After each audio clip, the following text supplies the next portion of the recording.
मस्त मुनि संघ की जिज्ञासा समाधान कार्यक्रम में आप सभी का स्वागत, हार्दिक अभिनंदन। एक बार जोरदार ताली बजा के इस कार्यक्रम का हम स्वागत करें। सुधा कलश चैनल के माध्यम से आप श्रावक संस्कार शिविर का ऑनलाइन फॉर्म भी भर सकते हैं और पूज्य महाराज श्री का प्रवचन, स्वाध्याय और शंका समाधान का कार्यक्रम ऑनलाइन देख सकते हैं। सुधा कलश चैनल के माध्यम से हमें कुछ ऑनलाइन क्वेश्चन प्राप्त हुए हैं। सरिता जैन गांधी धाम से पूछते हैं, महाराज जी, समीचीन शास्त्रों का अध्ययन और सच्चे गुरु का समागम मिलने पर तत्व ज्ञान को ही जाएं क्या निश्चित है? नहीं तो तत्व ज्ञान कैसे हो सकता है?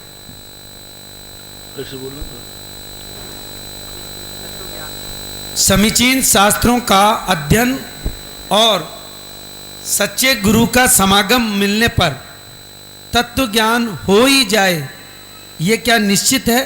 नहीं, सही गुरु और सही शास्त्र मिलने पर भी तत्व ज्ञान हो ऐसा कोई नियम नहीं है, क्योंकि अभव्य भी 11 अंग और भिन्न 10 पूर्वी तक ज्ञान कर लेता है तो भी उसको तत्व ज्ञान नहीं होता।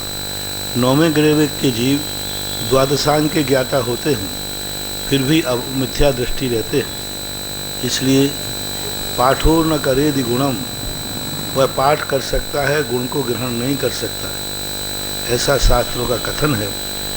शास्त्रों में आगम से ज्ञान नहीं होता, ज्ञान सम्यक दर्शन हो तो वह ज्ञान सम्यक ज्ञान हो सकता है। जब सम्यक दर्शन ही नहीं है तो कितने शास्त्र पढ़ते जाओ, वो कभी समीचीन होने वाले नहीं हैं। रमेश गदिया गांधी धाम से पूछते हैं, नमोस्तु गुरुदेव, गुरुवर, एक जीव के एक ही समय में मन से कुछ सोचता है, वचन से कुछ कहता है और काय से कुछ करता है, तो फिर उस जीव के कर्म का जो बंध होगा वो किस संबंधी होगा? क्योंकि योग तो एक समय में अलग अलग हैं। कृपया शंका का समाधान करें। कभी भी तीनों योग एक साथ नहीं हो सकते। जिस समय मन से सोच रहा है उस समय वचन नहीं है, मन के बाद वचन है, वचन के बाद कह है।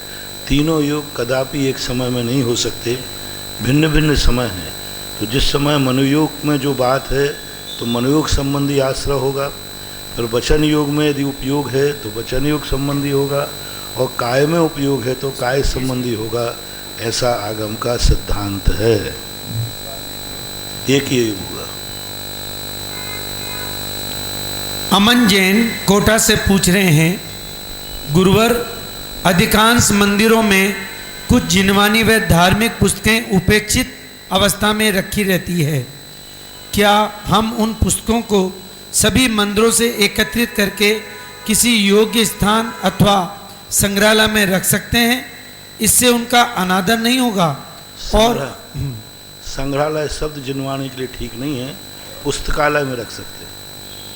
संग्रहालय में यूजलेस वस्तु रखी जाती है और पुस्तकालय में रख सकते हैं, लाइब्रेरी में रख सकते हैं।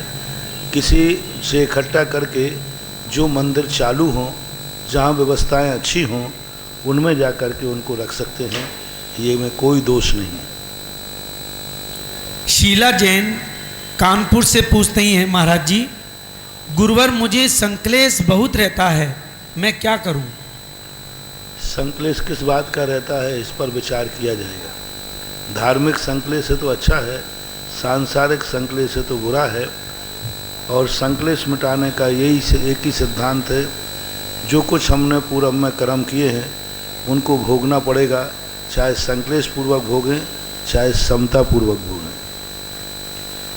पंकज जैन मंदसौर से पूछते हैं, गुरुवर, कल शंका समाधान में आपने बताया था कि जानवर नहीं पालने चाहिए। महाराज श्री, मेरे यहाँ कछुआ है, मैंने उसे मुक्त करने का भाव कर लिया है। पंछी का पिंजरा खोल दूं तो वह भाग जाएगा। जानवर भी भाग जाते हैं, परंतु कछुआ का क्या करें? जहाँ बहुत सारे कछुआ रहते हों, उन कछुओं के साथ में उनको छोड़ देने से वो अपने परिवार को प्राप्त हो जाएगा। यदि आपको कहीं पकड़ना नहीं चाहिए था, पहले पकड़ लिया है, तो जहाँ बहुत सारे कछुए रहते हों उनके साथ उनको छोड़ देना चाहिए। राहुल जैन सागर से पूछ रहे हैं, महाराज जी हम लोग महावीर जयंती, आचार्य श्री के दीक्षा दिवस, कोई भी जैन त्यौहार पर अखबार में भगवान और आचार्य श्री के फोटो छपवाते हैं, फिर वही अखबार रद्दी में और सड़कों पर पड़े मिलते हैं। ये बहुत बार प्रश्न आ चुके हैं। इन सब चीज़ों में अनादर करने का भाव रखना नहीं, लेकिन इस प्रकार का नैसर्गिक अनादर होता है तो उसमें कोई महान दोष नहीं है, क्योंकि वो मूर्ति नहीं है, मूर्ति की छाया है। जैसे मुनिराज जमीन पर नहीं लेट सकते, लेकिन मुनिराज की छाया जमीन पे पड़ती है कि नहीं? मुनिराज जब चलते हैं तो उनकी छाया जमीन पे पड़ेगी, तो क्या मुनिराज को जमीन पे चलना चाहिए? नहीं। तो फोटो आदि ये छाया है, भगवान नहीं है। प्रतिष्ठा के पहले कोई भी मूर्ति यदि जमीन पर रखी हुई है, उस पर लोग बैठे हुए हैं, गाड़ी में आदि सभी लोग छूते हैं, तो कोई महान दोष नहीं लगता। लेकिन फिर भी आकार होने से उसका अनादर रूप तो नहीं करना चाहिए। जो श्रद्धालु हैं उनको ऐसा पेपर, ऐसी फ़ोटो कहीं पड़ी मिलती है तो उसको उठा करके और अच्छे उच्च स्थान पर रख देना चाहिए। लेकिन यदि आज के युग में इसको अनादर मानेंगे तो आप बहुत पीछे हो जाएंगे, क्योंकि धर्म का आज जो मीडिया है वो मात्र फ़ोटो है, व्हाट्सएप है, पेपर है, यही है। इसलिए ये युग की मांग है, इसमें आपको कोई दोष नहीं है। श्रीमती रक्षा छेचरिया जयसी नगर से पूछ रही हैं, गृहस्थों की कर्म निर्जरा सबसे ज़्यादा किससे होती है? गृहस्थों की कर्मों की निर्जरा तो प्रतिमा लेने से होती है। प्रतिमा के पहले अविरत सम्यक दृष्टि की निर्जरा तो मात्र सम्यक दर्शन की उत्पत्ति के समय है, गुणकार निर्जरा। सामान्य निर्जरा तो उसकी है स्वाध्याय के समय, पूजा के समय, भक्ति के समय, जाप के समय। मन जिस समय उसका एकाग्र है, शुभ कार्य में लगा है, उसी समय उसके पाप कर्म की निर्जरा होती है। श्री ताराचंद जी पाटनी और इसके पश्चात अंजना काला तैयार रहें। महाराज जी को नमस्ते। महाराज जी, हमने 1997 में आपका शिविर अटेंड किया था नारेली में। उसके बाद पाप कर्म का उदय आने के कारण मेरे पाँव में रोड लग गई महाराज जी। उस समय तो हमने यूं ही कर लिया था, लेकिन बहुत आनंद आया उस समय। और अभी जो अब तो देव शास्त्र गुरु मेरे आत्मा की पर्याय बन चुके हैं, और मैं चाहता हूं मैं शिविर अटेंड करूं, तो कैसे क्या करूं महाराज जी? आपको शिविर नहीं अटेंड करने में फायदा है, यही आशीर्वाद है, बैठ जाओ। तो हम आचार्य भगवंत के चरणों में चल जाएंगे महाराज? हाँ बिल्कुल, बहुत अच्छी तरह जाओ, पर वहाँ संघ में आचार्य को परेशान मत करना। हम नहीं करेंगे महाराज जी, बिल्कुल।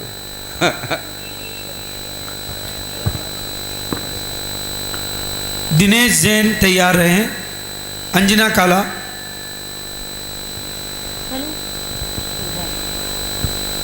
रत्नत्रय के धारक त्रि मुनिराजों को त्रयवार मन वचन काय पूर्वक नमोस्तु नमोस्तु नमोस्तु।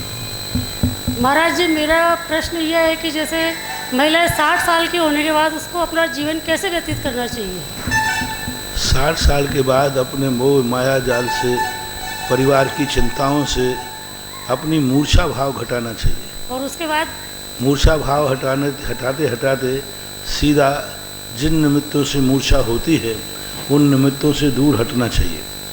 यदि फिर यदि अनुकूलता मिलती है तो ऐसे लोग साथी मिलते हैं जो आपका धर्म ध्यान कराएं, तो वानप्रस्थ को स्वीकार करना चाहिए। वानप्रस्थ नहीं होता है तो घर में निर्वृत्ति पूर्वक समस्त विकल्पों से दूर होकर दाल रोटी खाओ, प्रभु के गुण गाओ। नमस्कार। थोड़ा समाधान प्राप्त करने के पश्चात मन में उल्लास होना चाहिए। देखिए, हाँ, एक परंपरा होती है। गुरु भगवंतों के चरणों में कोटि से नमोस्तु नमोस्तु नमोस्तु। मेरी जिज्ञासा है गुरुदेव कि आत्मा का स्वरूप क्या है? आत्मा का स्वरूप है हरस मरूपम गंधम अव्वत्तम चेतना गुणमसद्धम जान अनज्ञा गहनम जीव मनुदिष्ट संतानम। आत्मा मात्र ज्ञाता दृष्टा है, आत्मा मात्र जानती और देखती है, लेकिन संसार अवस्था में कर्मों के वशीभूत होकर के आत्मा वही करती है जो कर्म कराते हैं। सुख दुख का वेदन करना, राग द्वेष आदि भाव को उत्पन्न करना, क्रोधादि निमित्त मिलने पर अपने परिणाम निमित्ताधीन करना, ये संसारी आत्मा की परिणति है। जैसा निमित्त आता है वैसे अपने परिणाम करने लग जाता है। तो संसारी आत्मा का स्वरूप और पारमार्थिक आत्मा का स्वरूप दोनों में अंतर है। सामान्य रूप से हमारे लिए ध्यातव्य परमार्थ रूप आत्मा है। संसार रूप आत्मा की दुर्दशा है, यह तो चिंतनीय है, और जो हमारी परमार्थ रूप से आत्मा का स्वरूप है वह प्राप्तव्य है। इसलिए हमारे लिए आत्मा को जानने के लिए निमित्त बुद्धि हटाना पड़ेगी। निमित्तों से हम बहुत जल्दी प्रभावित होते हैं। थोड़ा सा हमें अनुकूल निमित्त मिल गया तो हम उसे अपना मानने लग जाते हैं, थोड़ा प्रतिकूल निमित्त मिल गया तो उसे अपन पराया मानने लग जाते हैं, थोड़ा सा अपना मिला तो राग जाग जाता है, द्वेष जाग सकता है। ज्ञायक दृष्टि आना चाहिए, निमित्त दृष्टि नहीं आना चाहिए। जब तक व्यक्ति की निमित्त बुद्धि है कि ये मेरा ये कर देगा, इसने मेरा ये कर दिया, इसने मेरा ये कर दिया, ऐसा परिणाम जब तक आत्मा में आ रहा है तब तक वो कभी आत्मा के स्वरूप को नहीं जान सकता। जैसे ही उसकी उपादान दृष्टि आएगी कि नहीं, जो कुछ भी दुनिया में हो रहा है इस सब में मेरे उपादान की भूल है या उपादान का पुरुषार्थ है, मेरी जिंदगी का अच्छा होगा तो मेरे उपादान से, बुरा होगा तो मेरे उपादान से, ऐसी परिणति, ऐसी उपयोग जिसका लगने लग जाता है वो आत्मस्वरूप के निकट पहुंचना चालू कर देता है। किरण चांदवाड़ और इसके पश्चात घेवरचंद जी छाबड़ा तैयार हैं। महाराज श्री के चरणों में त्रिवार नमोस्तु नमोस्तु नमोस्तु। मैं किरण चांदवाड़ हाट पिपलिया से। मेरी जिज्ञासा है महाराज श्री, अभी हम नारेली के दर्शन करते हुए आए, वहाँ पर भव्य मूर्ति है, लेकिन वहाँ पर मूर्ति में अभी सूर्य मंत्र नहीं दिया है। फिर हम उस मूर्ति को नमोस्तु करें या वहाँ पर माला फेरे कि नहीं? दर्शनी है वो, वंदनीय नहीं। दर्शनी एक प्रतीक मान करके, जैसे फोटो के सामने हम प्रतीक मानते हैं, ऐसा प्रतीक मान करके माला फेर दी तो सम्यक दर्शन नष्ट नहीं होगा, कोई दोष नहीं लगेगा, लेकिन अभी वो मूर्ति दर्शनीय है, वंदनीय नहीं है। सुशीला जैन तैयार हैं। गुरुवर के चरणों में नमोस्तु नमोस्तु नमोस्तु। गुरुवर कविवर भूधरदास जी कृत एकत्व भावना की 4 लाइनें बोलता हूँ मैं, उसके बाद मेरा प्रश्न होगा। जन्मे मरे अकेला चेतन सुख दुख का भोगी, और किसी का क्या एक दिन यह देह जुदी होगी।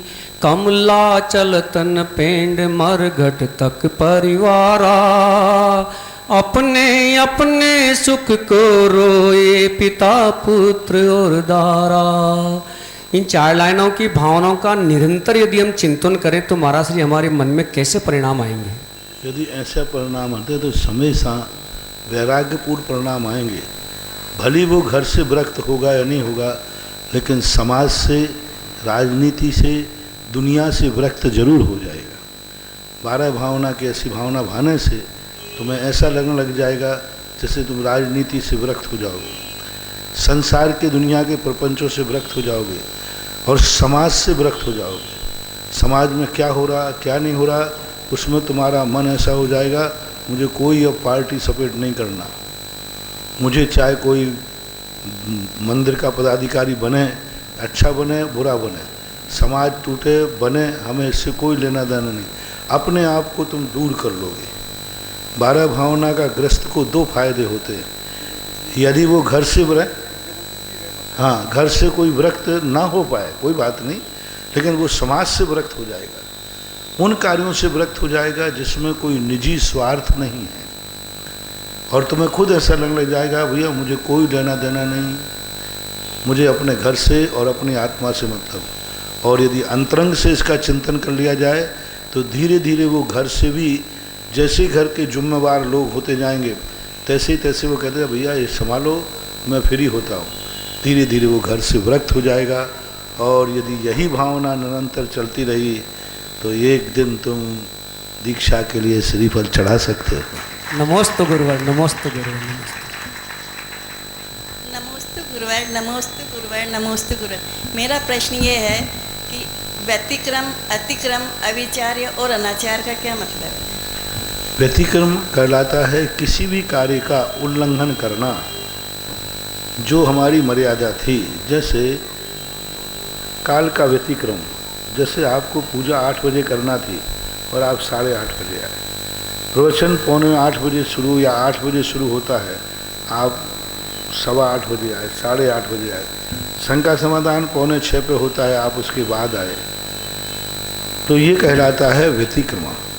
प्रतिक्रमण कहलाता है अपने किए हुए का पछतावा है, व्यतिक्रम के बाद उसको पश्चाताप हो गया, हो महाराज। हाँ, तो अतिक्रम, व्यतिक्रम, अतिक्रम, वो प्रतिक्रमण पूछ रहे हैं। अविचार्य और अनाचार। अतिक्रम, व्यतिक्रम, अतिचार, अनाचार। हाँ, ऐसे पूछो हम पर। तो अतिक्रम तो यही कि उसका उल्लंघन कर देना समय से अधिक। मान लीजिए आपको कहा गया था कि यहाँ 1 घंटे बैठना और आपने कहा मैं तो अब बैठ गई तो बैठ गई, मैं तो अब सीट पर बैठ गया, तो अतिक्रम करना। और व्यतिक्रम आता था तो उसके मर्यादा का उल्लंघन कर देना, जिस समय करना चाहिए उस समय नहीं करना और जितना करना चाहिए उससे अधिक करना, जितना करना चाहिए था उससे अधिक कर रहे। और व्यतिक्रम का जितना जिस समय करना चाहिए थे उस समय नहीं करते। अतिचार और अनाचार बिल्कुल भिन्न चीज़ें। अतिचार में क्या होता है कि व्यक्ति कभी कभी मजबूरीवश अथवा अबुद्धिपूर्वक कभी कभी व्रत में दोष लग जाता है, लेकिन उस दोष को वो दोष मानता है। अतिक्रम और व्यतिक्रम में वो दोष को दोष नहीं मानता। यदि वो दोष को दोष मानता होता, अतिक्रम और व्यतिक्रम बुद्धिपूर्वक होते हैं, वे दोष हैं, लेकिन वो दोष नहीं मानता। लेकिन अतिचार में वो व्यक्ति दोष मानता है कि ये दोष है, अबुद्धिपूर्वक लगने पर तुरंत कहता है नहीं मेरे से गलती हुई। और अनाचार का अर्थ होता है उस नियम को पूर्णतः काय से भी समाप्त कर देना। रात्रि भोजन का भाव आ जाना अतिचार है। रात्रि भोजन यूँ मान लो, रात्रि भोजन में लगा लीजिए कि तुम्हारा रात्रि भोजन का त्याग है और तुमने रात्रि भोजन जिस समय करना चाहिए था उस समय नहीं किया, अथवा रात्रि भोजन करने के लिए अतिक्रम कर दिया। अतिक्रम यानी कोई बात नहीं, रात्रि भोजन आज कर लिया और हमने थोड़ा समय जा कर के बढ़ा दिया और बढ़ा दिया, थोड़ा सा अतिक्रम हो, क्या बात हो गई। हम जब घर में घुसे थे तब तो दिन था, अब खाते खाते रात हो गई तो मैं क्या करूँ। हाँ, अब मैं तो बाहर देख के आया था, दिन था, अब रात में खाते खाते रात हो गई महाराज, तो फिर मैं करूँ ये तो सूर्य की गलती है। मैंने तो भोजन जब शुरू किया था तब तो दिन था। तो ये सब। और अनाचार में तो पूरा ही रात, मैं तो रात में खाऊंगा, मेरे से दिन का बनता नहीं, दिन में खाना बनता नहीं, रात की भूख सहन होती नहीं, तो अनाचार कहलाता है। अतिक्रम, व्यतिक्रम, अतिचार और अनाचार, ये दोनों चारों के चारों एक दूसरे के बहुत निकटवर्ती हैं। मुकेश जैन, इसके पश्चात ममता पांड्या तैयार रहें।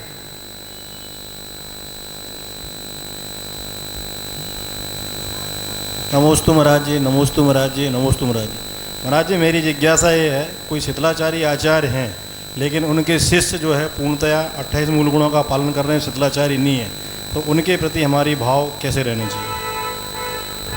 शीतलाचारी शिष्य यदि शुद्ध है तो उसकी शुद्धता यही है कि वो शीतलाचारी साधु को यदि अपना गुरु मान रहा है तो शुद्ध होकर के भी वो शीतलाचार की कोटि में आएगा। नमोस्तु। मान लो स्वयं शुद्ध है लेकिन उसका गुरु शीतलाचारी है, फिर भी उसको गुरु मान रहा है, उसकी जयकार बोल रहा है, उसकी वंदना आदि कर रहा है, तो वो शिष्य शुद्ध होकर के भी शीतलाचार में आएगा।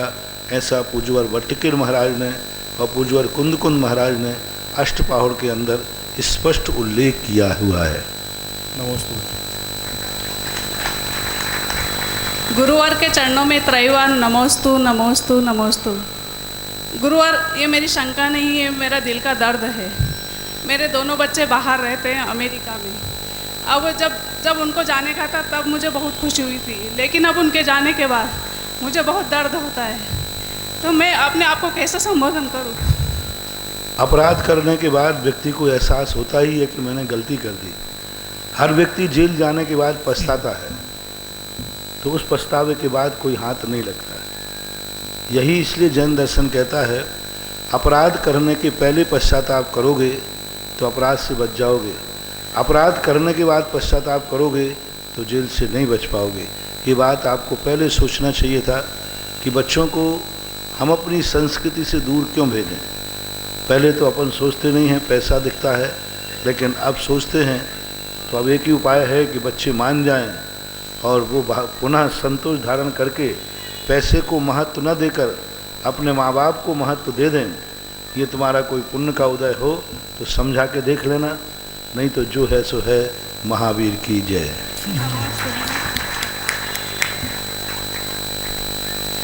श्री प्रदीप चांदवाड़ और इसके पश्चात छोटी देवी गंगवाल तैयार रहे। ऐसा हुआ था एक स्थान पर, उन्होंने कहा बेटा मैंने तो तुम्हें आपको पढ़ा दिया और पहले मुझे अच्छा लगता था कि आप विदेश में हैं, गर्व होता था। अब मुझे बहुत दुख हो रहा कि मैंने गलती की। तो उनके बच्चों ने कहा मम्मी पापा से कि पापा जब आपको गलती महसूस हो रही है तो मुझे विदेश और धन मम्मी पापा से बड़ा नहीं है। यदि आपको ठीक नहीं लग रहा है तो मैं बस अंतिम बार विदेश जाकर अपना पूरा सामान उठा के यहीं लाता हूँ। और वो विदेश छोड़ करके अपने मम्मी पापा के पास आ गए। गुरुदेव के चरणों में त्रैवार नमोस्तु नमोस्तु नमोस्तु। मैं प्रदीप चांदवाड़ हाटपिपलिया से। गुरुदेव, मेरी आचार्य संघ के प्रति विशेष श्रद्धा है, मगर जब हमारे नगर में अन्य संघ के साधुगण आते हैं तो मेरी उसमें तुलना के भाव जागृत होते हैं। क्या ऐसा करना सही है या गलत? गुण दोषों की तुलना तो होना ही चाहिए। यदि गुण और दोषों की तुलना नहीं करोगे, सभी साधुओं को एक समान मांगोगे, तो अंधेर नगरी चौपट राजा, टके शेर भाजी और टके शेर खाजा, पांचों उंगलियां एक से नहीं होती। यदि गुण दोषों के ज्ञान किए बिना व्यक्ति विनय करता है, वंदना करता है, दान आदि की प्रवृत्ति करता है, तो वो अंधा श्रावक माना जाता है। इसलिए सभी साधुओं को एक दृष्टि से देखना ये अंधे श्रावक का लक्षण है। और वो चौपट राजा, उसकी बात क्या गई, टके शेर भाजी और टके शेर खाजा, अंधेर नगरी और चौपट राजा, तो वो अंधेर नगरी कहला जाता है, वो अंधा कहलाता है। ऐसे व्यक्ति को कोई विशेष पुण्यबंध होने वाला नहीं है। इसलिए श्रावक को स्पष्ट कहा गया है कि गुण दोषों की विवेचना करना चाहिए। हमारे यहाँ गुणों की पूजा है। जैसे एक स्कूल में, एक कॉलेज में 60 विद्यार्थी पढ़ते हैं, लेकिन वहाँ भी अच्छे बुरे की विवेचना होती है कि नहीं? जो फर्स्ट क्लास आता है उसको 15 अगस्त पे सम्मानित करते हैं कि नहीं? उसको ऊपर आके बैठालते हैं कि नहीं? मास्टर लोग उसको उठाते हैं कि नहीं? यदि क्लास में सभी विद्यार्थियों को, चाहे फर्स्ट क्लास आवे चाहे फेल होवे, सभी को एक दृष्टि से देखा जाए, तो बोलो विद्यार्थियों में विकास की भावना आएगी कि ह्रास की? ह्रास की भावना आएगी। पढ़ने वाला क्यों पढ़ेगा? बोले जो फेल होने वाले को उतना ही मिल रहा है, पास होने के वाले ना, तो विद्यार्थी कहते हैं अपन क्यों पढ़ रहे हैं। नौकरी में भी आपके LIC में क्या होता है, सभी एजेंटों को बराबर देखा जाए तो LIC दिवालिया हो जाए। जो उनके कवर करके निकालते हैं उनको पुरस्कार देते कि नहीं? देते हैं, सम्मानित करते। इसी प्रकार यदि तुम सभी साधुओं को एक दृष्टि से देखोगे तो अच्छे साधु बिगड़ जाएंगे। बिगड़े साधु कभी सुधरने वाले नहीं हैं। क्लास में यदि सभी विद्यार्थियों से हम एक सा व्यवहार करेंगे तो जो नहीं पढ़ने वाले वो ज़्यादा पढ़ने वाले नहीं हैं, लेकिन जो पढ़ने वाले हैं, आपके एजेंटों में चाहे कोई 10 करोड़ का करे, चाहे 5 करोड़ का, चाहे 1 करोड़ का, सबको बराबर दिया जाएगा। तो 10 करोड़ कमाने वाला कहेगा मैं पागल कुत्ता हूँ, मरो। तो प्रोत्साहन मिलना ही चाहिए। यदि सभी साधुओं को तुम एक दृष्टि से देखोगे जो अच्छे साधु हैं वे भी भ्रष्ट हो जाएंगे। वे कहें मैं तपस्या क्यों करूं, मैं साधना क्यों करूं, मैं स्वाध्याय क्यों करूं, क्योंकि समाज में तो जो कुछ भी नहीं कर रहा है, जो टीवी नहीं रखे हैं उसको भी वही, जो टीवी रखे हैं, जो मोबाइल रखे हैं, जो एसी लगा रहा है, और जो बिल्कुल कुछ भी पंखा भी नहीं ले रहे हैं, गर्मी में तप रहे हैं, तो उनके मन में भाव आ सकता है कि अरे यहाँ श्रावक तो सब बराबर हैं, तो फिर अपन क्यों बेफालतू। आएगा नहीं अच्छे साधुओं में भाव, लेकिन आ सकता है। तो नहीं, श्रावक को बराबर गुणों को देख करके प्रणाम करना चाहिए। जो साधु जितना गुणवान है उसका पुरस्कार, उसकी विनय, उसको दान उसी क्वालिटी के अनुसार मिलना ही चाहिए। नमोस्तु गुरुदेव, नमोस्तु नमोस्तु। छोटी देवी गंगवाल, इसके पश्चात पदम जी गंगवाल तैयार हैं जोड़े से। वो जो बात तुमसे कही ना, सभी साधुओं को एक समान कभी नहीं देखना, क्योंकि ऐसा करने से तुम्हारे लिए बहुत बड़ा दोष लगेगा। इसलिए इसमें हीना देख, ये नहीं पिछी कमंडल वाले तुमको लाखों प्रणाम। अरे पिछी कमंडल के साथ देख तो लो कि कमंडल में क्या है। एक के कमंडल में पानी भरा और एक के कमंडल में कहो, अब मैं बोल नहीं रहा हूं, थोड़ा कमंडल भी खोल के देखना चाहिए। बाहरी से कमंडल देख लिया तो ठीक है, पीछे भी थोड़ा देखना चाहिए, क्या पता पीछे में कोई हाँ सब चीजें होती हैं, बचते हैं, कुछ भी हैं, बैंक बैलेंस है। कई महाराजों के प्रति ऐसे ऐसे पैसे निकलते, बैंक बैलेंस निकल जाता है। हाँ वो निकलते, बैंक की क्या बोलती वो, एटीएम पासबुक मिल जाता है। पासबुक ऐसा नहीं, बिल्कुल नहीं। जैन दर्शन स्पष्ट कहता है कि हर व्यक्ति को एक समान दृष्टि से मत देखो, नहीं तो हाँ सब तलाश दिवत्ता किताबें सब।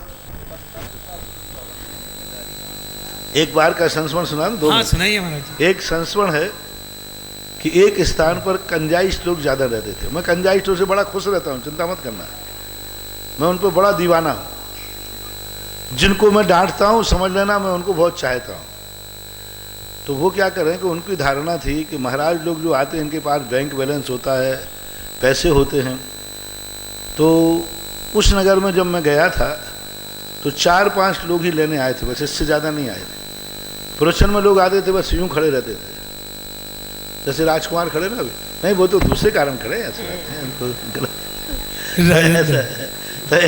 ऐसे करके राजेंद्र तो ऐसा करके खड़े थे। हमें कोई फर्क नहीं पड़ता क्योंकि मैं तो जानता हूँ। तो मैं प्रतिदिन आहार को उठूँ जाऊँ तो मेरी सारी किताबें इधर उधर मिले, और जो मैं स्वाध्याय करता था उसका छिपा लगा रहा था ना वो भी इधर। मैंने कही बात क्या है, फिर मैं 1-2 दिन तो सोचा कि शायद मैं ही ने गड़बड़ कर दिया हो। आज नहीं कल नहीं 3 दिन हो गए।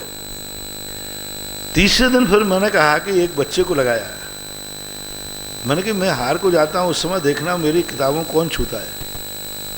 तो वो व्यक्ति पकड़ा गया, पूरी किताब एक एक पन्ना पलट के देख रहा था। तो उसने कहा महाराज जी ये है। मैंने बोला क्या बात, बोले महाराज क्षमा करना, मैं ये देख रहा था कौन सी किताब में आपकी बैंक की पासबुक रखी है। तो मैंने कहा कैसे कि आपने जाने कि दिगंबर साधु के पास चेक बुक और पासबुक। बोले महाराज ऐसा सुना है देखा है। तो हमने कहा अच्छी तरह देख लिया, अब मैं और दिखा दूं। मैंने कहा मैं तुमसे खुश हूं कि तुम्हारे पास विवेक की आंख है, और बहुत अच्छी तरह। मैं उससे नाराज नहीं हुआ, और उसने ऐसे देखने के बाद इतनी श्रद्धा बनी उसकी कि वो मुनि विरोधी था, आज वो मुनि भक्त बन चुका है। लेकिन बस वो हीना दिखता की बात है तो आज भी करता है, सब करता है, करना ही चाहिए। यदि श्रावक ये चेत जाए तो सारी साधु समाज सुधर जाएगी। तुम लोगों के अंदर एक आ रहा है कि सब साधु बराबर हैं, सब साधु एक से हैं। अरे आचार्य विद्यासागर में उनमें क्या अंतर है? अरे थोड़ी चर्या तो देखो, कहाँ राजा भोज कहाँ गांगू तेली। आचार्य विद्यासागर में और एक क्या तुम तो एक ही संघ को मानते हो। अरे भाई चर्या तो मिलाओ पहले। कई साधुओं से मैं कहता हूँ आचार्य विद्यासागर महाराज की प्रभावना की तरफ मत देखो, चौकों की तरफ मत देखो, जयकार की तरफ मत देखो, उनकी चर्या की तरफ देखो यदि उन जैसी चर्या बन गई तो सारी दुनिया तुम्हें भी उतना ही पूजेगी। आचार्य श्री कौन उत्तर भारत के ब्याई जी थे, लोगों ने किस कारण से पूजा, है ना। तो साधु की चर्या को देखो, उनके गुणों को देखना चाहिए। चलो। नमोस्तु महाराज जी, नमोस्तु महाराज जी, नमोस्तु। क्या संसार में गुणस्थान बिना कोई जीव हो सकता है? नहीं, संसार के जितने भी जीव हैं सब किसी ना किसी गुणस्थान में रहते हैं, चाहे वो एक इंद्रिय हो, विकलेंद्रिय हो, नारकी हो, सभी किसी ना किसी गुणस्थान में रहते हैं। पदम जी गंगवाल गुरुवर नमोस्तु नमोस्तु। निर्मला गदिया तैयार रहे। द्रव्य मोक्ष और भाव मोक्ष में क्या अंतर है? द्रव्य मोक्ष का अर्थ होता है अपने जो कर्म और नौ कर्मों को आत्मा से अलग करने का नाम द्रव्य मोक्ष है। भाव मोक्ष का अर्थ है राग द्वेषादि विकार परिणामों को छोड़ना और मन वचन काया की चंचलता को समाप्त करना, ये भाव मोक्ष कहलाता है।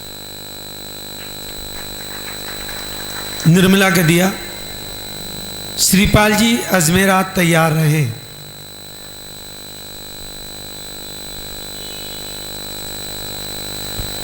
नमोस्तु महाराज जी। महाराज जी अगर खड़े हो और श्रावक आपकी परछाई वगैरह साधु संगत की परछाई पे पांव रखे तो दोष लगेगा?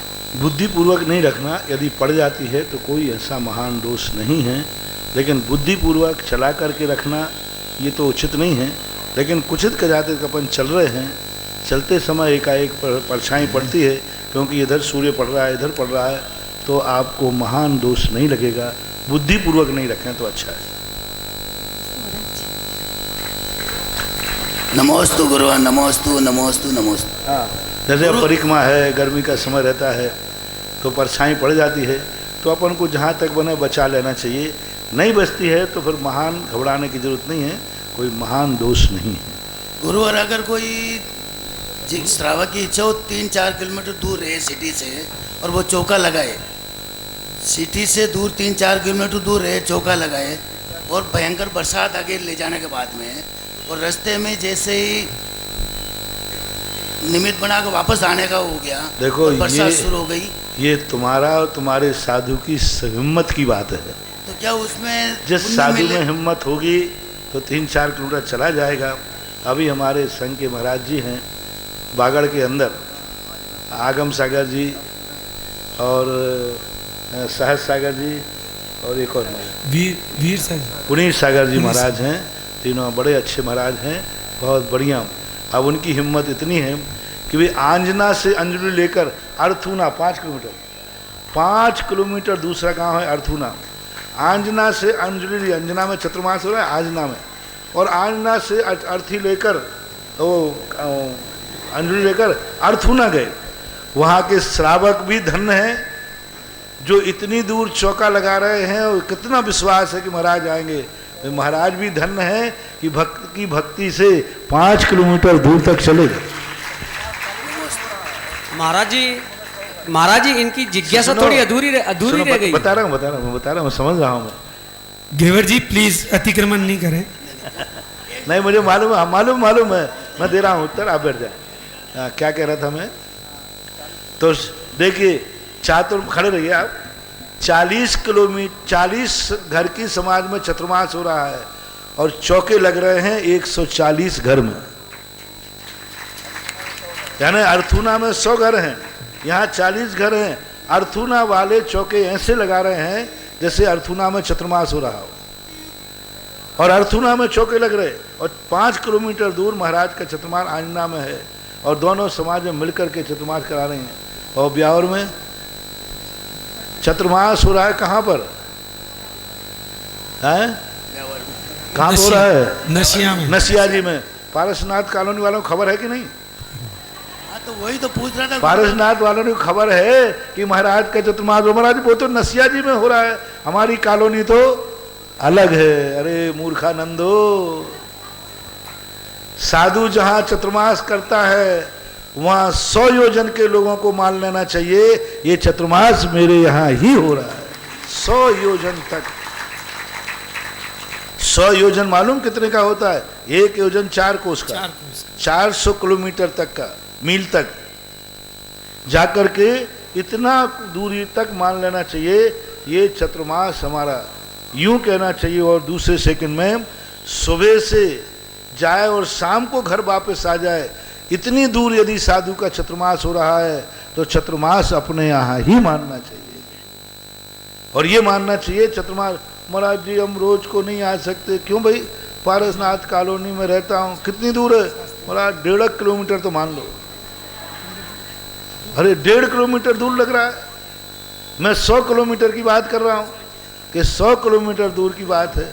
व्यक्ति कितना बदमाश हो गया। एक घटना आ गई कि एक बार एक महाराज, जो सूरत की घटना है, तो एक व्यक्ति ने कहा महाराज जी मेरा मंदिर बहुत दूर पड़ता है, मैं प्रतिदिन मंदिर नहीं जा पाऊंगा। अच्छा कितनी? कि महाराज 3 किलोमीटर दूर पड़ता है। मैंने कहा बिल्कुल ठीक है, 3 किलोमीटर दूर है तो प्रतिदिन मंदिर, हफ्ते में 1 दिन जाना। बोले महाराज फिर ठीक है। अब वो उठ के गया, तुरंत मेरे दिमाग में भगवान ने कहा ये तुम्हें बुद्धू बना गया। मुझे 1 मिनट तो कोई बुद्धू बना सकता है, दूसरे मिनट में पकड़ लेता हूँ। तुरंत मेरे दिमाग में गया बाबा जी ये बुद्धू बना गया। तुरंत मैंने कहा, मैंने भैया यहाँ आना लौट के। मैंने कि मंदिर 3 किलोमीटर? हाँ। तुम्हारी फैक्ट्री कितनी है? बोले 18 किलोमीटर कीम में। मैंने कितने बार जाते हो? बोले सुबह जाता हूँ और 11:30 बजे 12 बजे वापस आता हूँ। गुजरात में 2 घंटे 3 घंटे बंद है, फिर 3 बजे फिर जाता हूँ। 8 कितने बार हो गया? सुबह जाना 11 बजे लौटना, फिर 3 बजे जाना, रात के 10 बजे लौटना। 18 चौका 72 किलोमीटर। फैक्ट्री दूर नहीं। बोले महाराज बहुत पास है। दूसरी फैक्ट्री तो 40-40 किलोमीटर दूर है मेरी फैक्ट्री। मैंने कही मूर्ख, 18 किलोमीटर फैक्ट्री पास है और 3 किलोमीटर मंदिर दूर है। तो ऐसी स्थिति को लेकर के महाराज भी हिम्मत वाले हैं, धन्य है वे महाराज जो 5 किलोमीटर अंजलि लेकर जाते हैं। धन्य है वो श्रावक की आस्था, 5 किलोमीटर दूर रह करके भी चौका लगाता है। अब रही बात आपके बीच में पानी आ जाए तो क्या करें? बरसात आ जाए तो, रास्ते में एक्सीडेंट हो जाए तो उसमें आप क्या करते हैं? तो उसमें पुण्य मिलेगा या मतलब? आप तो बताओ, रास्ते में एक्सीडेंट हो जाए तो हमारे को पुण्य है, वो पाप कर्म को हमारा है। एक्सीडेंट का कोई घटना नहीं, सावधान रखिए।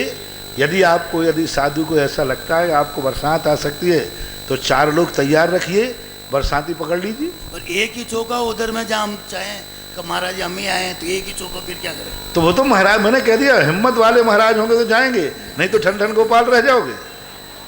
ये कोई और अंतराय निमित्त बन जाए और वापस आ जाए। अब वो तो साधु के ऊपर है, ये कोई कानून नहीं लगा सकते। साधु कब अंतराय करेगा, कब लौट जाएगा, कब क्या करेगा, ये साधु को वीआईपी छूट है। गुरु महाराज भी इस पर अंकुश नहीं लगा पाए। तो इसमें हमको पुण्य मिलेगा या पाप? वो तुम्हारे खाते, तुम्हारी भावना क्या है? हम तो चाहे गुरु आए बस तो पुण्य लगेगा, और महाराज को परेशान करना है तो पाप लगेगा। नमस्ते। सीधी बात है।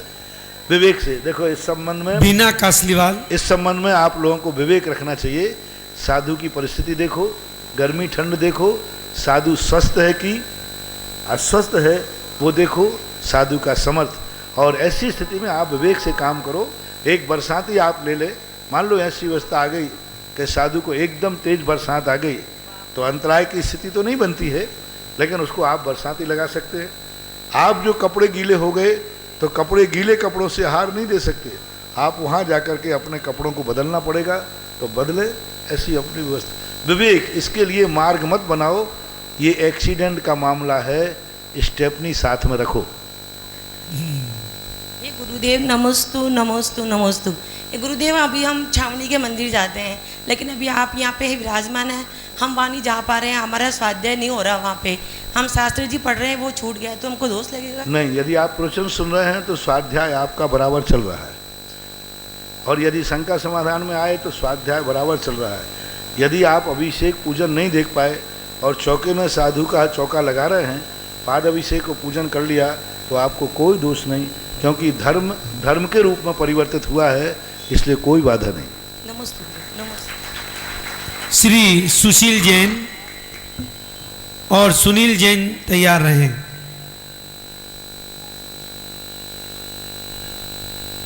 गुरुदेव के चरणों में त्रैवार नमोस्तु। अभ्युदय सुख और निःश्रेय सुख में क्या अभिप्राय है? अभ्युदय सुख कहलाता है सांसारिक सुख और निःश्रेय सुख कहलाता है पारमार्थिक अतीन्द्रिय सुख। इंद्रिय जन जो सामान्य संसारी जीव है कि आपके पास स्वस्थ है शरीर, आपका परिवार स्वस्थ है, आपके यथायोग धन दौलत है, आपका परिवार सदाचारी है, आपके परिवार में आप किसी को दुर्व्यसनी नहीं है और आप कहते मेरा परिवार बहुत सुखी है, मेरी इंद्रियां बहुत सुखी है, ये इंद्रिय सुख कहलाता है अभ्युदय। और निःश्रेय सुख कहलाता है अतीन्द्रिय सुख, पारमार्थिक सुख, मंदिर में सुख, पूजा में सुख, उपवास में सुख, साधना में सुख, ये सब मोक्ष मार्ग के और मोक्ष के सुख निःश्रेय सुख कहलाते हैं। श्रीमान शांतिलाल जी गदिया साहब, सुनील जी। और चौका लगाने वालों को बस एक ध्यान जरूर रखना, चाहे लंदन में चौका लगाओ, चाहे पाकिस्तान में, चाहे ब्यावर में, बस ये आकुलता नहीं होना चाहिए साधु आएगा तो। ये आकुलता यदि तुम्हें है कि महाराज हमें 10 दिन चौका लगाते हो गए, महाराज आ ही नहीं रहे, तो आपको चौका नहीं लगाना चाहिए।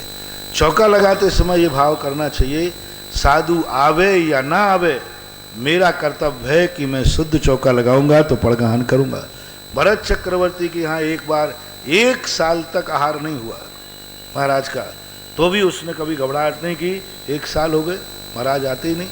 ऋषभ देव के लिए उसने अयोध्या में आहार नहीं करा के हस्तिनापुर में गए, कोई विकल्प नहीं। चौका लगाने वाले दुनिया में कहीं, मैं कहता हूँ लंदन में भी यदि वो चौका लगाता है, कोई जैनी है, यदि उसकी भावना है कि मैं तो चौका लगाऊंगा महाराज आए या नहीं आए, उसको लंदन में भी चौका लगाने का पुण्य लगेगा।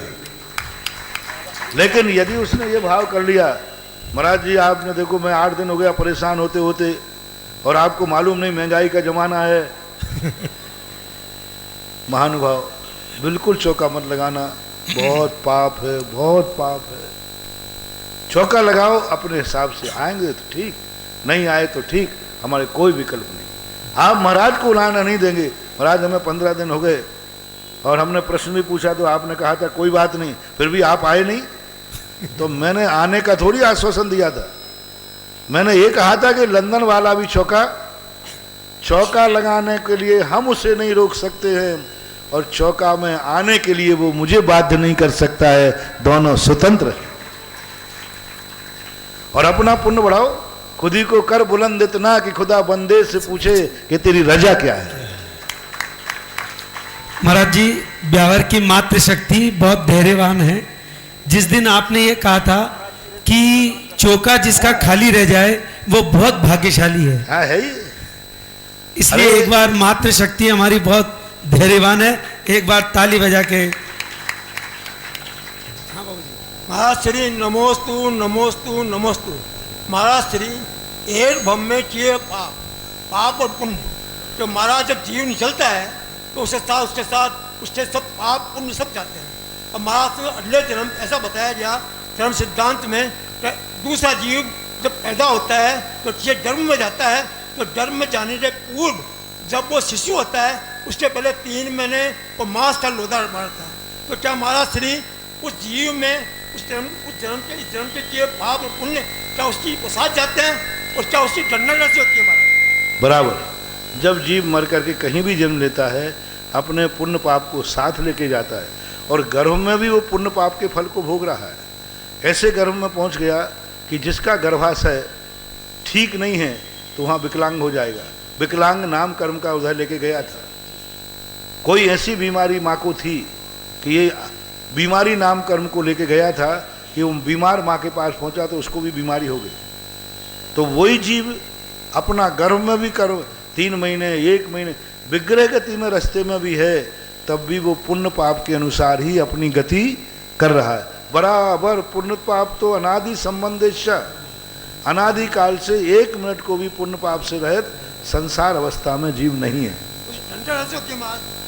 होती है उसकी काउंटिंग कैसे होती है? काउंटिंग तो वो फल भोग रहा है, हर्ष प्रसाद हो रहा है, ये काउंटिंग है।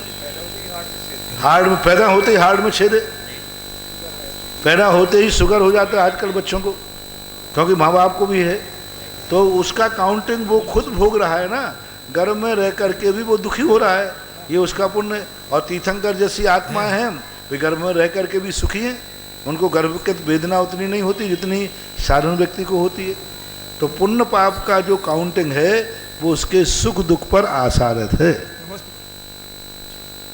सुनील जी वकील साहब, आपने देखा होगा कोई बच्चे का जन्म बड़े कठिन से होता है, किसी बच्चे का जन्म कितने कठिन से होता है, ऑपरेशन करना पड़ता है, कई बार तो माँ को बचाने के लिए बच्चे के प्राण भी लेना पड़ते। वैसे पाप कर्म के उदय से आया तो उसका पाप कर्म का फल उसे मिल रहा है कि माँ को बचाने के लिए जिंदा गर्भ में जीव को मारा जा रहा है। गर्भ में आया, गर्भपात कराने के भाव माँ बाप के हो गए, अब गर्भपात कराएंगे तो उसको काटेंगे पीटेंगे कि नहीं, मारेंगे। अब कितने पाप कर्म का उदय लेके आया, यही उसका पाप है। अशोक जी बाकलीवाल तैयार रहे। नमोस्तु महाराज जी, नमोस्तु महाराज जी, नमोस्तु महाराज जी की जब जैनेश्वरी दीक्षा का जो प्रथम दिन होता है उस दिन और केसलोंच वाले दिन, अष्टमी चौदस वाले वगैरह वगैरह दिन तो उपवास होता है, वो ध्यान है, लेकिन केसलोंच वाले रोज और जैनेश्वरी दीक्षा होती है जिस दिन प्रथम दिन, उस दिन उपवास क्यों दिया जाता है? इन दोनों उपवासों में पहला तो कारण रहता है कि कोई भी क्रिया हमारे यहाँ उपवास पूर्वक ही की जाती है और दोनों में अंतर इतना होता है जितना तुम्हारी शादी के दिन में और शादी की सालगिरह में अंतर है। समझ गए ना? इसी प्रकार दीक्षा के दिन का केसलोंच और उपवास वो शादी के समान और हमेशा के लिए उपवास कर। केसलोंच करने के कई कारण होते हैं। उपवास आपके यहाँ भी शादी विवाह के दिन उपवास लिखा है। किसी भी मांगलिक कार्य के लिए धर्मात्मा खा पी के शुरुआत नहीं करता, उपवास से शुरुआत करता। आपकी जब शादी होती है तो आप दोनों को कायदा से आगम के अनुसार जैन दर्शन और वैष्णव दर्शन के अनुसार उपवास पूर्वक ही शादी की जाती है। रामचंद्र जी की और जनक नंदिनी की जब शादी हुई, दोनों का उस दिन उपवास था। बिना उपवास के शादी हो ही नहीं सकती आगम की, और दोनों को उपवास रहना पड़ता। कल शादी है, आज शाम को मंदिर में जाकर गुरु के पास जाकर दोनों प्राणी उपवास लेंगे, उपवास रहेंगे। तीसरे दिन जाकर के दोपहर में पारना करेंगे। उपवास के साथ मौन भी रहता महाराज जी? नहीं, मौन की नहीं, उपवास के। बाकी केसलोंच जो और दूसरा, जब राज्याभिषेक होता है राजा का, उस दिन राजा को भी उपवास कहा गया। राज्याभिषेक धर्म का नहीं, उपवास का गया। इसी प्रकार जैनेश्वरी दीक्षा होती है तो उपवास पूर्वक होती है, क्योंकि पर पदार्थ को ग्रहण करते हुए त्याग के साथ। अभी पर पदार्थ को ग्रहण किए हुए है वो पेट के अंदर, तो फिर उसकी दीक्षा कैसे होगी? यानी जो सोना कमा के रख लिया है और फिर वो कह रहा है कि मैं दीक्षा लेना चाहता हूँ, नहीं, पूरा समस्त प्रकार के 9 कर्म जो ग्रहण बुद्धि है उसके त्याग का एक अकिंचन का स्वरूप है। और केसलोंच जो करते हैं इसके 2-3 कारण हैं। एक अयाचक वृत्ति, दूसरा कैंची आदि से हमें पराधीन होना पड़ेगा, नाई आदि से, पैसा आदि सब। दूसरा कारण है भेद विज्ञान। शरीर के प्रति कितना मोह है, हो सकता है कि ये पलायन करके दीक्षा ले रहा हो सकता है संसार के कष्टों को रखे। तो वो एक परीक्षा है कि शरीर के प्रति मोह है कि नहीं, भेद विज्ञान है कि नहीं। तो एक भेद विज्ञान को जगाने के लिए पहला केसलोंच किया जाता है। और बीच बीच में ये टेस्ट है, मान लो दीक्षा के समय वैराग्य था, बाद में शरीर से राग आ गया हो तो हर 2 महीने में जिनेंद्र भगवान कहते टेस्ट लेते जाओ। तो हर 2 महीने में एक तो भेद विज्ञान का, शरीर के प्रति निर्मोह बुद्धि का, क्योंकि सबसे कठिन है विश्व में कोई भी दुनिया का दर्शन ये परीक्षा नहीं देता। मां जैन दर्शन में है कि जिस एक बाल उखड़ने पर आंख पे आंसू आ जाते हैं, और जैन साधु अपने हाथों से पूरे बाल उखाड़ देता है। सिर के बाल नहीं, मूंछों के बाल उखाड़ते समय अच्छे अच्छे मुछाड़िया भी, हाँ, बाल खींचते समय आंखों से पानी आ जाता है खींचते समय, लेकिन वो रोने का पानी नहीं है। तो केसलोंच का एक बहुत बड़ी भेद विज्ञान का प्रतीक है। और महाराज जी जिन्होंने शादी के दिन उपवास नहीं किया उनका क्या, वो क्या करें? उद्दंडों के लिए कोई नियम नहीं होता। अशोक जी बाकलीवाल, इसके पश्चात हरि भाई उपाध्याय तैयार रहे। महाराज जी कह रहे हैं कि यदि जिनकी भूल चूक हो गई हो तो जिनकी अब शादी होना हो वे तो नियम ले ही लें, और जिनकी हो चुकी हो वे कम से कम शादी की सालगिरह उपवास कर ले लें। नमोस्तु महाराज जी, नमोस्तु महाराज जी, नमोस्तु महाराज जी। तीर्थंकर भगवान का संवत्सरण विघटन हो जाता है तथा प्रतिमा योग धारण कर लेते हैं तो और क्या है? हाँ बोलो अशोक जी। तीर्थंकर भगवान का संवत्सरण विघटन हो जाता है तथा प्रतिमा योग धारण कर लेते हैं तो उनका क्या चिंतन रहता है उसमें? क्या? तीर्थंकर भगवान का संवत्सरण विघटन हो जाता है तथा प्रतिमा योग धारण कर लेते हैं तो क्या उनका चिंतन में क्या रहता है उसमें? उनके चिंतन तो केवल ज्ञान ही उनको सारे जगत में रहता है, उनको अब चिंतन करना ही नहीं है। उनको तो अब मन वचन काय की चंचलता को रोकना है। चिंतन तो उनका हो चुका, चिंतन का फल वो पा चुके। अब तो जो चिंतन के फल के बाद कर्म और न कर्म आत्मा से अतीत काल की भूल से चिपका लिए हैं, उनके लिए निपटाना है, अलग करना है। कोई चिंतन नहीं करते। दो शुक्ल ध्यान में कोई भी चिंतन का विषय शास्त्रों में नहीं मिला। पृथकत्व वितर्क विचार और एकत्व वितर्क विचार में तो चिंतन है, आलम्बन है, पर्याय से पर्यायांतर अथवा श्रुत का आलम्बन लेते हम। लेकिन जो अंत के दो शुक्ल ध्यान हैं उनका सूक्ष्म क्रिया प्रतिपाति और विपरीत क्रिया निर्वृत्ति, ये तीन दो शुक्ल ध्यानों का क्या चिंतन होता है? कुछ चिंतन की अब जरूरत ही नहीं, सब कुछ स्पष्ट हो गया, प्रत्यक्ष हो गया।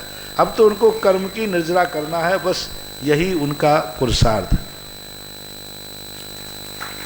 महाराज जी नमस्तु नमस्तु नमस्तु।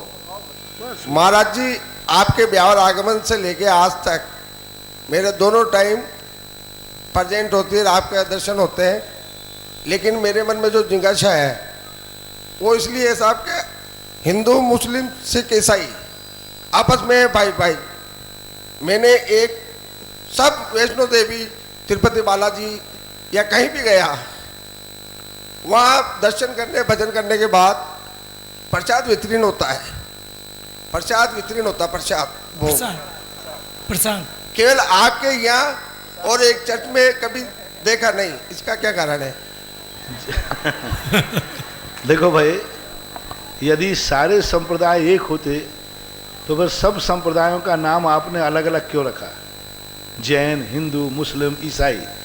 अब आपने जब चार नाम अलग अलग रख दिए हैं तो चारों नामों में कोई ना कोई तो विशेषता होगी।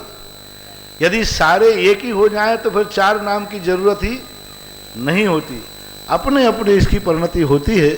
जैन दर्शन में जो वस्तु भगवान को चढ़ा दी गई है उस वस्तु को पुनः उठा करके ग्रहण करना ये बहुत बड़ा दोष माना गया है। वैष्णव दर्शन में चढ़ाने के बाद प्रसाद को ग्रहण करना विधेय माना गया है। जैन दर्शन में चढ़ाने के बाद उस वस्तु को छूते भी नहीं, छू जाए तो हाथ धोते, क्योंकि वो भगवान को हम चढ़ा चुके हैं, हम त्याग चुके हैं। त्यागी हुई वस्तु को पुनः ग्रहण करके खाना ये जैन दर्शन के अनुसार विधेय नहीं है। इसलिए यहाँ पर प्रसाद की परंपरा नहीं है। मुनिराज के हाथ का आहार भी हमारे यहाँ उच्छिष्ट माना जाता है। वो महाराज आहार को नहीं दे सकते, क्योंकि दूसरे का दिया हुआ हम दूसरे को नहीं दे सकते। इसलिए रही बात बाद में प्रभाव न करने की, तो वो ग्रस्त बांट सकता है, वो प्रसाद नहीं है। वो मात प्रभावना की खुशी का इजहार कर सकता है। इसलिए जैन दर्शन और वैष्णव दर्शन में अंतर है। और आपने सब जगह की बात कही कि त्रिपुरी बालाजी में प्रसाद मिला, क्या किसी मस्जिद में नमाज के बाद भी मिला? बोलो, नमाज के बाद किसी मस्जिद से प्रसाद मिला? नहीं मिला। क्या चर्च में प्रार्थना करने के बाद प्रसाद मिलता है? नहीं मिलता। क्यों नहीं मिलता साहब? अपने अपने कंसेप्ट है। मार्ग प्रसाद की परंपरा वैष्णव दर्शन के अंदर है कि भगवान को भोग के लिए चढ़ाया गया है, उनके बाद वह बचा हुआ या वो ग्रहण किया हुए को प्रसाद मानते हैं।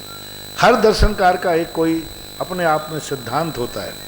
जय वैष्णव दर्शन में चरणामृत को पीते, भगवान के जो चरणामृत होते पी लेते। जैन दर्शन कहता है कि नहीं, भगवान का चरणों का गंधोदक इतना पावन है कि वह मुंह में दे करके मल द्वार में नहीं, क्योंकि इसमें थूक है, और पेट में जाकर के वो मलमूत्र बनेगा। भगवान का जो चढ़ाया हुआ जल है उसको पी करके मैं मलमूत्र नहीं बनाना चाहता हूँ। इसलिए जैन दर्शन कहता है कि गंधोदक को सिर पर लगाओ, पियो मत। वैष्णव दर्शन के अनुसार पिया जाता है। ये अपने अपने सिद्धांत हैं, अपनी अपनी कंपनी है, नाना प्रकार की कंपनियां होती हैं, लेकिन राष्ट्र की अपेक्षा से हम सब भारतीय हैं, अखंड हैं।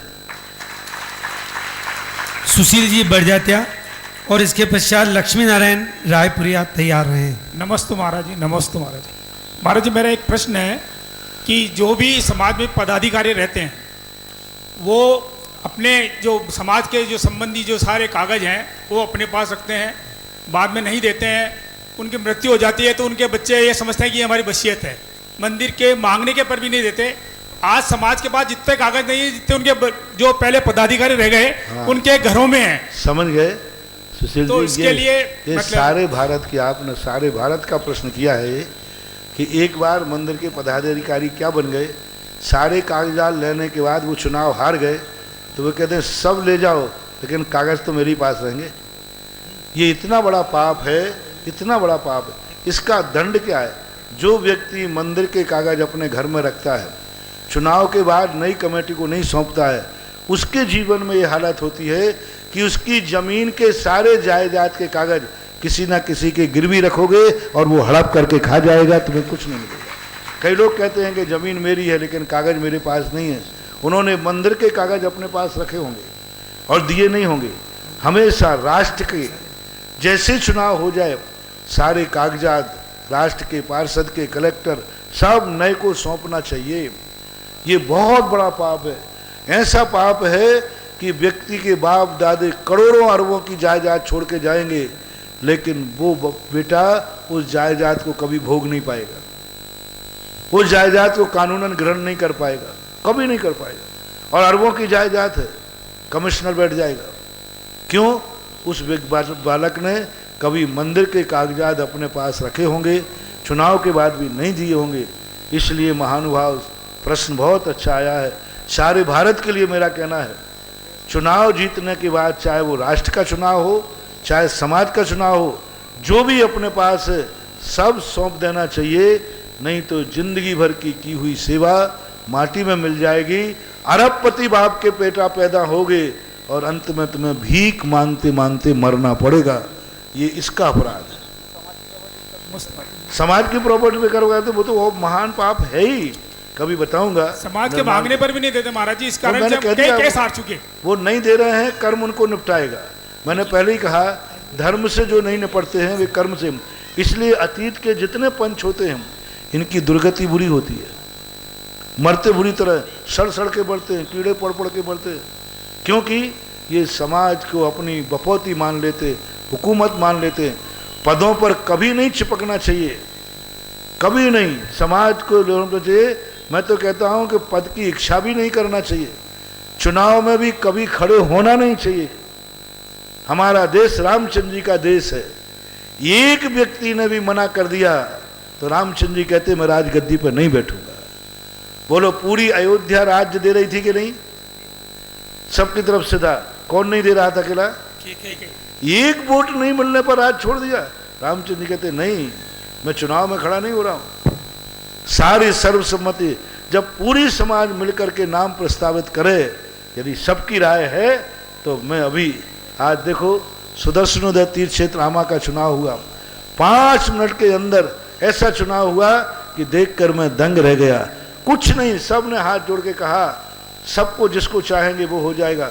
5 मिनट लगे चुनाव करने, ना कोई पंपलेट छपा, ना कुछ छपा, ना कुछ हुआ। इतना बड़ा तीर्थ क्षेत्र है आज, लेकिन 5 मिनट में चुनाव हो गए। 5 मिनट में मैंने तो समझा था कि पुलिस वालों को नहीं बुलाना पड़े, लेकिन सबके निरीवित बोले नहीं, किसी को लोभ नहीं है, जिसको समाज चाहे सबने सहज किया। इसलिए महानुभाव, एक तो चुनाव आदि में अपनी निरीवित्ती लाओ, समाज जब कहे तब आओ सामने, और जैसे ही कार्यकाल पूरा हो जाए 1 महीने पहले चुनाव की तैयारी कर दो। कार्यकाल उस पर क्या बैठ जाते हैं, वो तो बपौती मान लेते हैं। अब नहीं हटना, में नहीं कराना चुनाव, नहीं कराना चुनाव, इमरजेंसी लगा दी इंदिरा गांधी ने। तो ऐसा समाज पे करोगे तो महान पाप लगेगा। और कागजात और संपत्ति तो बंधुओं कभी बताऊंगा मैं, तुम्हारे रोंगटे खड़े हो जाएंगे। तुरंत कागजात, जैसे चुनाव की हार की घोषणा हुई तुरंत बस्ता दीजिए, ये संभालिए, जय जिनेंद्र और चार्ज ले लीजिए। नमस्ते। और बोलो, हाँ बोलो, प्रश्न है क्या? हाँ है। कितने हैं? 3-4। जल्दी करो, एकदम जल्दी। श्रीमती कमला सोगानी और कमला देवी तैयार रहें।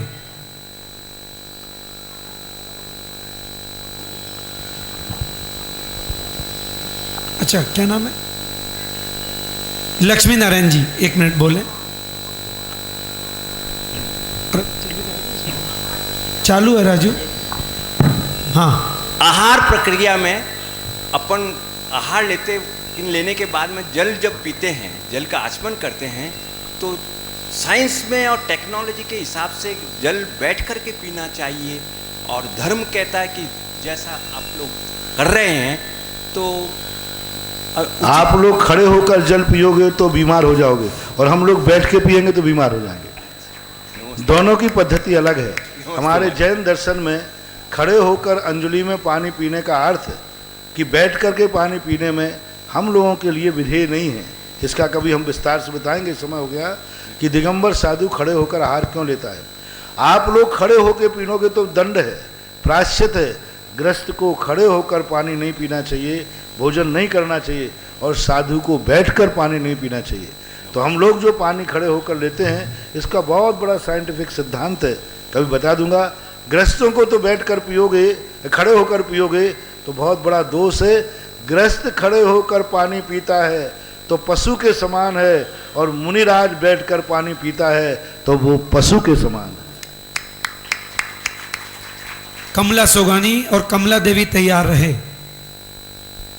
नमोस्तु महाराज जी, नमोस्तु महाराज जी। उद्याभावी क्षय किसे कहते हैं?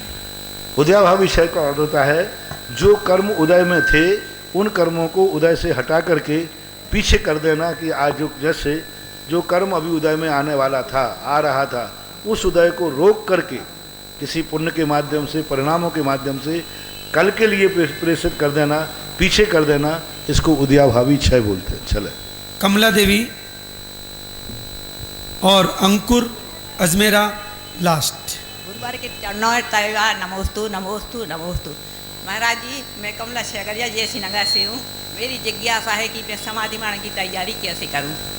समाधि मरण की तैयारी यही है कि अपने निर्वृत्ति करते हुए अपना योग्य स्थान, घर में यदि योग्य स्थान नहीं है तो साधुओं के साथ, साध्वियों के साथ आरिका संघों में जाकर के अपने जीवन को तैयारी करना चाहिए। यदि आरिका आदि संघों में अनुकूलता नहीं बनती है तो घर में समस्त कार्यों से निवृत्त होकर के और किसी भी कार्य से दखल न दे करके अपना एक अलग से कमरा रख के अपना भोजन किया और अपने कमरे में जाकर के धर्म ध्यान किया, यही गृहस्थ को संलेखना की तैयारी है। लास्ट अंकुर अजमेरा। नमोस्तु गुरुदेव, नमोस्तु नमोस्तु। गुरुदेव, चतुर्थकालीन में तीर्थंकर के साक्षात मौजूद होने के बावजूद भी मंदिर के निर्माण की जरूरत क्यों पड़ी? मंदिर के निर्माण की जरूरत इसलिए पड़ी कि साक्षात भगवान को देख करके उनके प्रतिबिंब के प्रति आपकी क्या आस्था है। भगवान को देख करके यदि तुम भगवान को स्वीकार करते हो तो हो सकता है तुम छल कपट से स्वीकार कर लो, लेकिन पाषाण को देख करके भगवान के प्रति श्रद्धा हो जाती है तो ये माना जाता है कि तुम्हारे अंतरंग से इतने परिणाम हैं, तेरी मूरत इतनी सुंदर, तू कितना सुंदर होगा। तो एक प्रकार के भगवान के पहले समोषण में दर्शन करा करके तुम्हारी अंतरंग की परीक्षा ली जाती है कि तुम कितने भावों से यहाँ पर आए हुए हो। आज के भक्ति कलश के प्रायोजक हैं श्री, वहीं खड़े रहें जो परिवार आगे आए, और रामेश्वर जी आप बीच में वो दे दो, ये इधर। श्री